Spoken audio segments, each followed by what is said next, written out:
With all of this success and all that's going on, do you have a hard time saying no to everything that's going on in your life now? No, I think I've been really good with boundaries. Like, it seems like I have a lot, but in this season, in my everyday life of June and July, I've said no to a few things so I can have peace at home and peace during training. But I think as far as the big events like Fit Fest, potentially, hopefully Rogue, some of those things are once in a lifetime experience. And I'm also very aware that success in the sport does not last long. So I'm like, man, I want to soak up as much as I can as long as I'm healthy mentally, physically, and my family's on board too as well. So hypothetically, you have a great CrossFit Games, you podium again. If we're gonna dream this out, let's dream it out. Put it out there.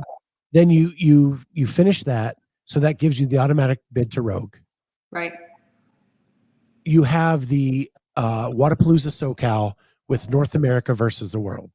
Mm-hmm. If you were asked to do that, that could be on the table. Then you have Rogue coming up. Then you have Fit Fest. Then possibly Wodapalooza Miami, and that competition, which you have gone to the last few years. Yeah, isn't that a lot? Right. Would you be able to do all that, or would you have to say no to something? I think right now in this moment, I say bring it on, because I don't know when my last competition will be. And I'm fearful, like, let's say, unfortunately, it's next season. I would regret not going to Scotland for Rogue, not going to the UK again. But I would say, like, if I'm looking at those in order of importance, if I got invited to the SoCal, that looks like fun. Not too much pressure. It's a team thing. Rogue, I would prioritize because it's Rogue in Scotland over Fit Fest, unfortunately. So I would just have to look at like what's most important. But the biggest thing is my family is the dictator. So with me, Dylan, and Blakely, healthy, great, on the same page, cool, we'll make it happen. Yeah, I would be like you, because I would say yes to everything. That's just who I am as a person. Right. And you never know when you're going to get the opportunity again. So why not take advantage of it when you can? Right. But I think my big question is, can athletes of the future survive seasons like that? See, that's a good point. I think if you're trying to peak for all of those, absolutely not. But I enjoy CrossFit. Sometimes I don't enjoy games training because games training is different than CrossFit, in my opinion. I enjoy fitness all year round. So for me, I don't feel like it's that big a deal because I'm not going to be games fit, but I'll be fit enough to do enough.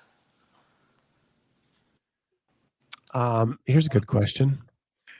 Denise Moore, who is a Masters Games athlete, would Arielle consider competing in her 50s and 60s as a Masters athlete? I think as of right now, I'm not considering Masters, but that could change. I'm assuming, like in my perfect world, when I'm done with the CrossFit Games, I'll know it, I'll feel it, it'll be obvious. Me and Dylan will pursue maybe having a few more kids, opening the affiliate back there, and my focus will no longer be me, and it'll be other people. Wad Zombie says, I think they can, as long as it's not games level volume. Yeah. Makes Wodapalooza SoCal doable, and the other games athletes will be in the same boat. I'd agree with that. But that would be a fear of, is it too much? Do I need to just do nothing? But I also know I like having something to look forward to. Seasons of nothing, I almost get bored or I lose motivation. Like, I like semi-training for something. Just back on Denise's question real quick. I look at someone like Val Vobrel, who is very much like you. Or you are like her, because she came first. Yeah, she did. She's a podium athlete.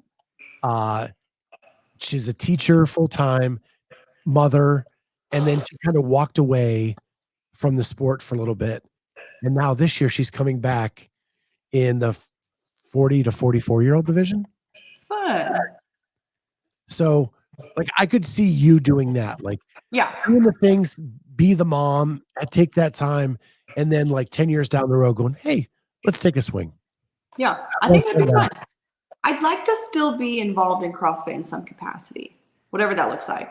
Whether it's just owning the affiliate, helping them out where they need to, announcing, maybe backstage at a CrossFit booth, getting people to sign up for their O1, something.